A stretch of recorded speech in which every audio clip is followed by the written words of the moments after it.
ఆశా వర్కర్స్కి కనీస వేతనాలు చెల్లించాలి. కమ్యూనిటీ హెల్త్ వర్కర్స్కి ఆశా వర్కర్లతో పాటు వేతనాలు సౌకర్యాలు కల్పించాలి. అన్ని రకాల సెలవులని ఆశా వర్కర్లకు ఇవ్వాలి. నియామకాలు రాష్ట్ర ప్రభుత్వమే చేపట్టాలి. పెరుగుతున్నటువంటి జనాభాకు అనుగుణంగా ఆశా వర్కర్ల సంఖ్యను పెంచాలి.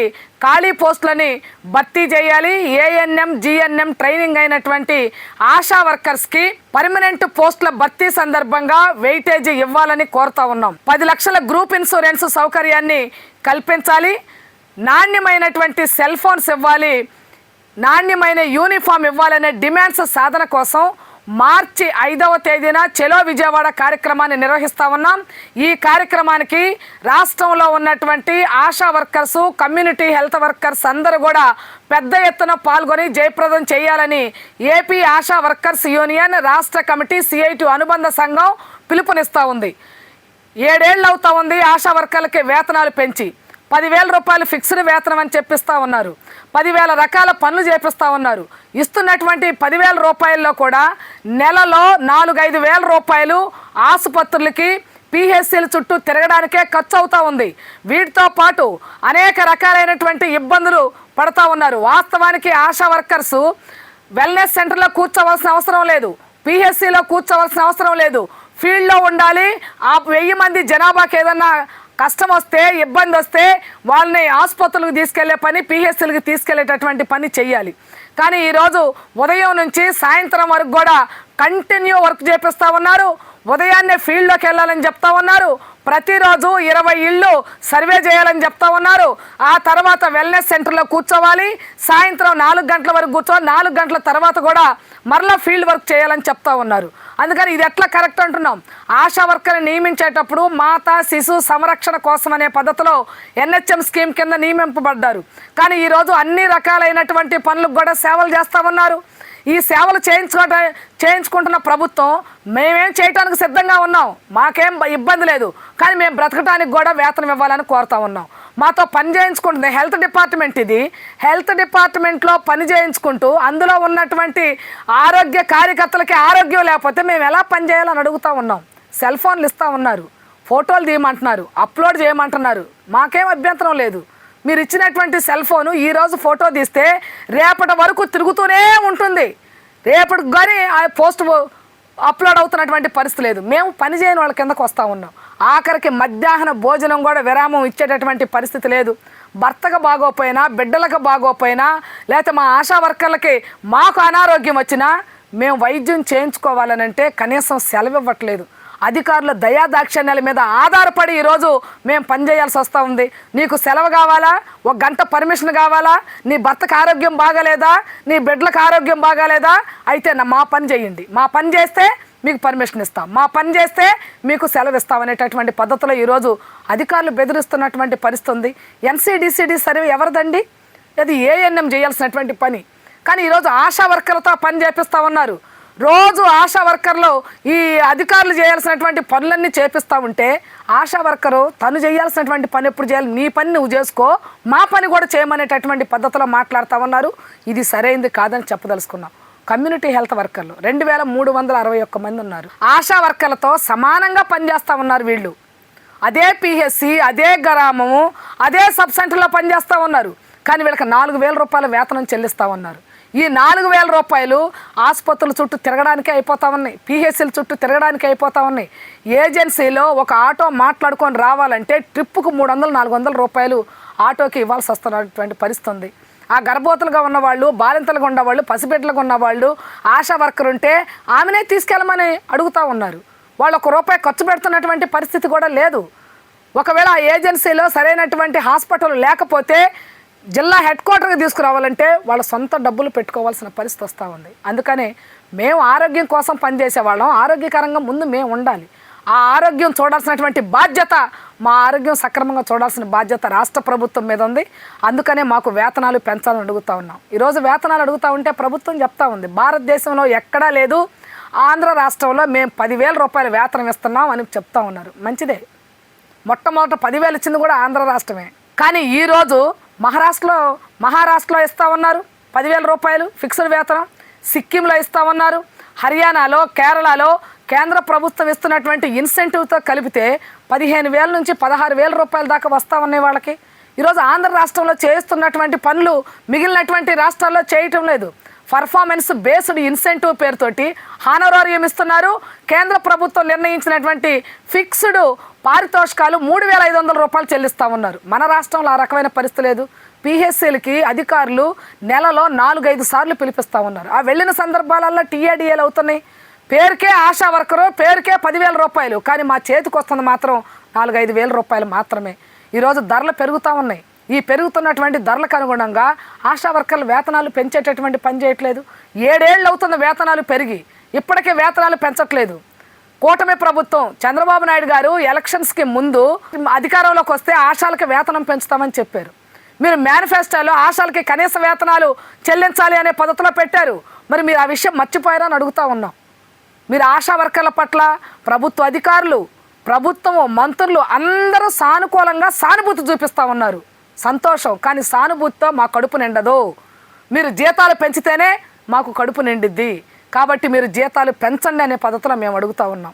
మార్చి 5వ తేదీన జరిగేటటువంటి విజయవాడలో అలంకార్ సెంటర్లో జరిగేటటువంటి ధర్నా ఏదైతే ఉందో, ఈ ధర్నా రోజుకి మా సమస్యల పరిష్కారం చేయాలి. ప్రిన్సిపల్ సెక్రటరీ గారిని కలిసాం, కమిషనర్ గారిని కలిసాం, మినిస్టర్ గారిని కలిసాం. వేతనాలకు సంబంధించి తప్ప మిగిలిన అన్నీ మాట్లాడేటటువంటి పని చేస్తూ ఉన్నారు. సెలవులకు సంబంధించి, దహన సంస్కారాల ఖర్చులకు సంబంధించి ఇప్పటికీ ఫైలు సెక్రటేరియట్లో ఫైనాన్స్ సెంటర్కి వచ్చి 3 సార్లు వెనక్కి వెళ్ళింది. 3 సార్లు ఫైనాన్స్ సెక్టర్ నుంచి వెనక్కి వెళ్ళింది. ఎందుకు వెనక్కి వస్తుందని అడుగుతూ ఉన్నాం. మీకు ఆశా వర్కర్లకి సెలవులు ఇవ్వాలని ఉందా లేదా?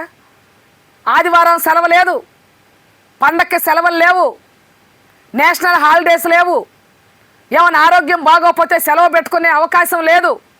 35 ఏళ్ళు దాటిన తర్వాత 50 ఏళ్ళు 60 ఏళ్ళు వస్తున్నటువంటి ఆశా వర్కర్లకి గర్భకోశ సంబంధమైనటువంటి వ్యాధులు వస్తూ ఉన్నాయి. ఆ వ్యాధులకి ఆపరేషన్లు చేయించుకుంటే 3 నెలలు 6 నెలలు రెస్ట్ తీసుకోవాల్సి వస్తూ ఉంది.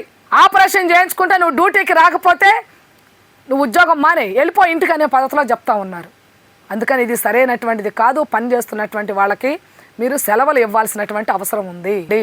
ఏఎన్ఎం జిఎన్ఎం ట్రైనింగ్ అయినటువంటి వాళ్ళు వందలాది మంది ఆశా వర్కర్స్ ఉన్నారు. వాళ్ళందరికీ పర్మనెంట్ పోస్టుల సందర్భంగా వెయిటేజీ ఇవ్వాలని 2018లోనే ఆశా వర్కర్స్కి ఫిక్స్డ్ హానరారియము, ఫిక్స్డ్ ఇన్సెంటివ్ నిర్ణయించినప్పుడు గత తెలుగుదేశం ప్రభుత్వం అధికారంలో ఉన్నప్పుడు గతంలో జీవో ఇచ్చింది.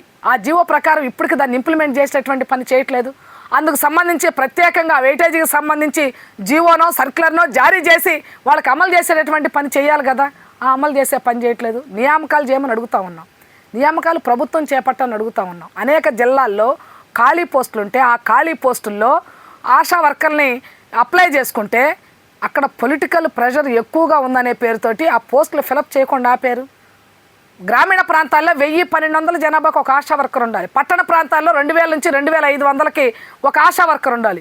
ఈరోజు పట్టణ ప్రాంతాల్లో 3,000 నుంచి 5,000 వరకు ఆశా వర్కర్ పనిచేస్తూ ఉంది. గ్రామీణ ప్రాంతాల్లో 1,000 నుంచి 3,000 వరకు కూడా పనిచేస్తూ ఉన్నారు. ఆమె నివసించే ప్రాంతంలో, నివసించే గ్రామంలో అక్కడ ఆశా వర్కర్గా నియమించారు. ఈరోజు పక్క విలేజ్కి వెళ్ళమంటా ఉన్నారు. మధ్యలో విలేజ్ వదిలిపెట్టి వేరే విలేజ్కి కూడా పంపించే పని చేస్తూ ఉన్నారు. ఈ విలేజ్ల చుట్టూ తిరగటమే సరిపోతా ఉంది ఈరోజు ఆశా వర్కర్లకి. అందుకని ఎన్హెచ్ఎం నిబంధనలు ఏవైతే ఉన్నాయో ఆ నిబంధనల ప్రకారం ఆశా వర్కర్లతో పని చేయించండి. 2005లో ఆశా వర్కర్ల నియామకం జరిగినప్పుడు జనాభా ఎంత ఉంది, ఇప్పుడు జనాభా ఎంత ఉంది? అప్పుడు జనాభా ప్రాతిపదికన ఆశా వర్కర్లు నియమించినప్పుడు 42,000 మంది ఉన్నారు. కమ్యూనిటీ హెల్త్ వర్కర్లతో కూడా కలుపుకుంటే 45,000 మంది ఉన్నారు. ఇప్పుడుకి వచ్చేటప్పటికి అదే ఆశా వర్కరు జనాభా పెరుగుతా ఉన్నారు. ఆ పెరుగుతున్న జనాభా కల్లా ఆశా వర్కర్ని యాడ్ చేసి పని చేస్తామన్నారు. ఈరోజు ఆశా వర్కర్కి వస్తున్నటువంటి పని ఒత్తిడితోటి హార్ట్ అటాక్లు వస్తున్నాయి. నెలకి 2 ఆశా వర్కర్లు చనిపోతా ఉన్నారు. మేము బ్రతకాలి కదా, పని చేయాలంటే బ్రతకడం కోసం పని చేస్తున్నాం. కానీ మమ్మల్ని చంపేసే పని ఈరోజు ప్రభుత్వం చేస్తామంది. ఇది సరైనది కాదు.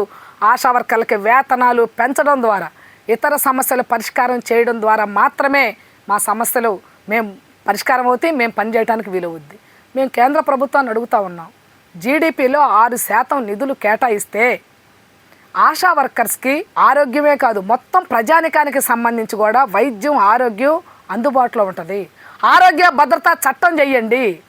ప్రజల ఆరోగ్యాన్ని కాపాడాల్సిన బాధ్యత ప్రభుత్వాల మీద ఉందని చెప్తుంటే వీళ్ళ ఆరోగ్యాన్ని గాలికి వదిలేసే పని చేస్తున్నారు. అదేమంటే ఆరోగ్యశ్రీ కార్డు ఇస్తున్నారు. మీరు ఆరోగ్యశ్రీ కార్డు ఇచ్చిన తర్వాత ప్రైవేట్ హాస్పిటల్కి గవర్నమెంట్ హాస్పిటల్కి 2 హాస్పిటల్కి డెలివరీలకి మీరు అవకాశం ఇచ్చిన తర్వాత గవర్నమెంట్ హాస్పిటల్కి ఎందుకు వస్తారు? ప్రైవేట్ హాస్పిటల్కి వెళ్తారు. ప్రైవేట్ హాస్పిటల్కి వెళ్తే ఏం మాట్లాడుతున్నారు? మీరు ప్రైవేట్ డాక్టర్ల దగ్గర డబ్బులు కాసించి ప్రైవేట్ హాస్పిటల్కి తీసుకెళ్తున్నారని చెప్తా ఉన్నారు. మేము తీసుకెళ్ళక్కర్లేదు. ఎక్కడ వైద్యం మెరుగ్గా ఉంటే అక్కడికి ప్రజలు వెళ్ళిపోతారు. ఇది గుర్తించాలి. ఏఎన్సీలు నెలకి 5 కావాలి, 6 కావాలి.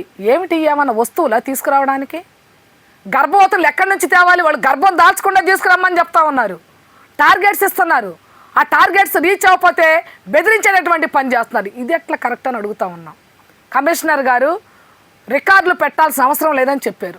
అవసరమైతే ఓ డైరీ పెట్టుకొని రోజువారీ వర్క్ను రాసుకోమని చెప్తా ఉన్నారు. కానీ కింది స్థాయిలో నువ్వు డైరీ రాస్తే కుదరదు.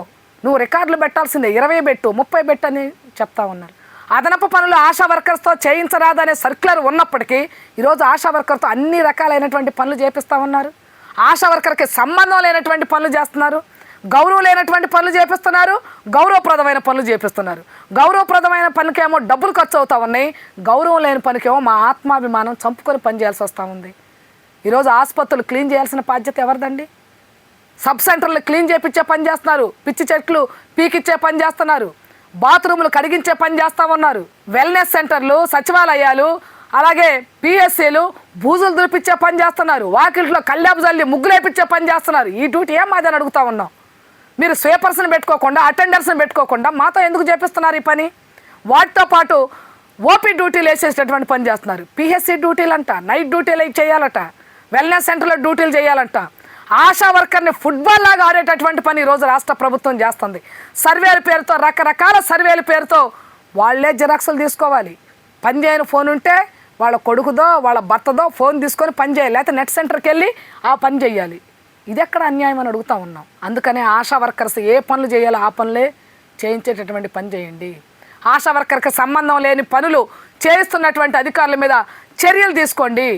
చర్యలు తీసుకోవాల్సినటువంటి మెడికల్ ఆఫీసరు, చర్యలు తీసుకోవాల్సినటువంటి డిఎంఎండ్హెచ్ఓ గారే ఈరోజు ఎన్సిడిసిడి సర్వే మీరు చేయండి అని చెప్తా ఉన్నారు. ఇవి కాకుండా పండగలు వస్తే ఆశా వర్కరే, ఫ్లడ్స్ వస్తే ఆశా వర్కరే, తుఫాన్లు వస్తే ఆశా వర్కరే, పరీక్షలు జరుగుతూ ఉంటే ఆశా వర్కరే, అన్నిటికీ ఆల్ ఇన్ వన్గా ఈరోజు ఆశా వర్కర్ని వాడుకునేటటువంటి పని వేధించే పని చేస్తూ ఉన్నారు. అందుకనే మాకు సంబంధం లేనటువంటి పనులు చేయించడం వెంటనే ఆపండి. ఆశా వర్కర్ల సమస్యల పరిష్కారం కోసం మార్చి 5వ తేదీన చలో విజయవాడ కార్యక్రమాన్ని నిర్వహిస్తూ ఉన్నాం. మా సమస్యలు పరిష్కారం కాకపోతే భవిష్యత్తులో పెద్ద ఎత్తున ఆందోళన పోరాటానికి సిద్ధమవుతామని కూడా రాష్ట్ర ప్రభుత్వానికి హెచ్చరిక చేస్తూ ఉన్నాం. K Dhanalakshmi, AP ASHA workers union రాష్ట్ర ప్రధాన కార్యదర్శి.